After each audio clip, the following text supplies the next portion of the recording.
क्या वाकई पाकिस्तान की सुपरस्टार एक्ट्रेस और पाकिस्तान की नंबर 1 डायरेक्टर संगीता हिंदू हैं? वो मुसलमान नहीं हैं?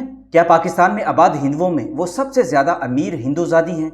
एक मशहूर भारतीय ऑनलाइन अखबार डीएनए ने अपने मजमून में दावा किया है कि संगीता पाकिस्तान की सबसे अमीर तरीन हिंदू अदाकारा और हदायतकारा हैं। संगीता के इंडिया के अंदर भी गहरे कनेक्शन मौजूद हैं। संगीता को एक ताकतवर तरीन हिंदूजादी करार दिया जाता है और यह भी लिखा जाता है कि संगीता की भतीजी जिया खान बॉलीवुड की मशहूर अदाकारा थी। इंडिया के इस मशहूर अखबार ने अपने दावा में सिर्फ जिया खान का हवाला दिया है और साबित करने की कोशिश की है संगीता के भाई ने एक इंडिया से शादी कर ली थी, अमेरिका में मुकीम हो गए थे, जिसके बाद ये पूरा खानदान हिंदू हो गया था। संगीता की भतीजी बॉलीवुड की टॉप एक्ट्रेस बन गई थी, लेकिन कुछ सालों पहले जिया खान ने खुद अपनी जान ले ली थी। समझ नहीं लगता इंडियन अखबारात ने किस दलील की बुनियाद पर संगीता को हिंदू करार दिया है। मुमकिन है नाम की वजह से संगीता को हिंदू कहा गया हो, लेकिन यह कोई दलील नहीं है। हर दौर में बहुत सारे मुसलमान अदाकारों ने अपने नाम हिंदुओं के नामों पर रखे हैं। इसकी सबसे बड़ी मिसाल दिलीप कुमार हैं, संतोष कुमार और दर्पण हैं। 70 की दहाई के दौरान भी एक ऐसा ही दावा किया गया था और संगीता के मजहब को मशकूक बनाने की कोशिश की गई थी, लेकिन ये बहुत कम लोग जानते हैं कि संगीता का सादात से ताल्लुक है, जबकि उनकी जिस मुबैना भतीजी का नाम लिया जा रहा है उसका असल नाम नफीसा रिजवी था और वो हिंदू नहीं थी।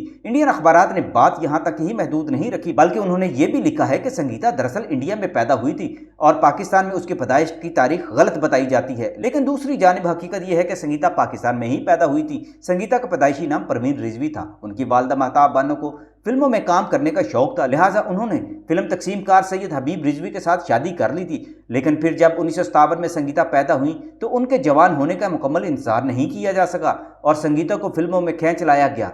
फिल्म कोहे-नूर जो 1966 में रिलीज हुई थी, उसमें संगीता ने चाइल्ड स्टार के तौर पर किरदार अदा किया था। सिर्फ 12 साल की उम्र में अलबत्ता संगीता को फिल्म कंगन अदाकार रहमान के साथ कास्ट किया गया था। 12 साल की उम्र में वो अपने से दुगने हीरो के साथ ऐसी अदाकारी करके सुर्ख हो गई कि फिर हर किसी की नजर में वो आ गई थी।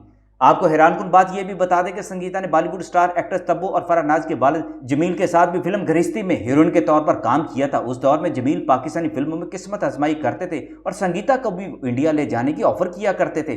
1971 में ये अमन जैसी शोहरा अफाक फिल्म में संगीता पर मलका तरन्नुम नूरजहां का एक इनकलाबी गीत फिल्माया गया था, जुल्म रहे और अमन भी हो, क्या मुमकिन है तुम ही कहो। ऐसा ही एक और यादगार गीत फिल्म इंसाफ और कानून में भी फिल्माया गया था, 100 बरस की जिंदगी में एक पल। ऐसा ही एक और यादगार गाना फिल्म इंसाफ और कानून में भी फिल्माया गया था, जिससे संगीता की शोहरत दुगनी हो गई थी। इस दौरान ही संगीता ने उर्दू के साथ पंजाबी फिल्मों में भी काम शुरू कर दिया था और पंजाबी फिल्म वारस में जलवागर हुई थी। 1972 में संगीता की पहली कामयाब तरीन फिल्म मेरी जिंदगी है नगमा थी, जिसमें उन्होंने रंगीला के साथ हीरोइन बनकर यादगार किरदार अदा किया था और अपनी नई पहचान बना ली थी। इस फिल्म की असल पहचान तो मेहदी हसन का मशहूर जमाना गीत था, एक हुस्न के देवे से मुझे प्यार हुआ। रंगीला के बाद संगीता की जब अदाकार शाहिद के साथ जोड़ी बनी तो उन्होंने कामयाबियों की नई उड़ान पकड़ ली। उस दौर में ही अदाकार शाहिद संगीता से शादी के लिए उन पर डोरे डाला करते थे, मगर संगीता ने शाहिद की बेवफाई देख ली थी, इसलिए वो उनसे शादी ना कर सकी। बाद में संगीता ने अदाकार और मशहूर विलन हुमायूं कुरैशी से शादी कर ली थी। हुमायूं कुरैशी से उनकी एक बेटी पैदा हुई और तलाक के बाद संगीता ने कुछ अर्सा बाद नवीद भट्ट से शादी कर ली थी। संगीता ने अदाकारी के साथ साथ हदायतकारी भी की और दर्जनों फिल्में बनाई। संगीता की फिल्मों इल्जाम, दिल एक कहना, पुन्नू दी सस्सी, अजदा मेईवाल, रंगीला आशिक जैसी दर्जनों ऐसी कामयाब फिल्में थी जिससे संगीता को नई शोहरत मिली थी। 50 से ज्यादा फिल्मों में काम करने के बाद संगीता ने खुद अपनी फिल्म कंपनी बना ली थी और पहली फिल्म तेरे मेरे सपने बनाई थी, जिसमें उन्होंने अपने मुकाबिल मोहम्मद अली को कास्ट किया था बतौर हीरोइन। ये उनकी सबसे पहली सुपरहिट फिल्म थी जिसने कराची में प्लाटिनम जुबली की थी। संगीता ने सोसाइटी गर्ल के नाम से फिल्म बनाई और इसकी हदायतकारी भी की तो पाकिस्तान की वो नंबर 1 फिल्म डायरेक्टर बन गई। उन्होंने कम से कम 77 फिल्मों की डायरेक्शन खुद की थी। संगीता टीवी सीरियल्स के लिए भी काम करती रही हैं। अभी तक वो सरगर्म अमल हैं। जहां तक संगीता के मजहब का ताल्लुक है तो इसमें कोई शक व शुबा वाली बात नहीं कि वो मुसलमान हैं और सैयदजादी हैं, इसलिए इंडियन मीडिया का बिला वजह का प्रोपेगेंडा करना कोई मायने नहीं रखता और ये उनकी कम इल्मी या फिर तासुब की वजह हो सकता है।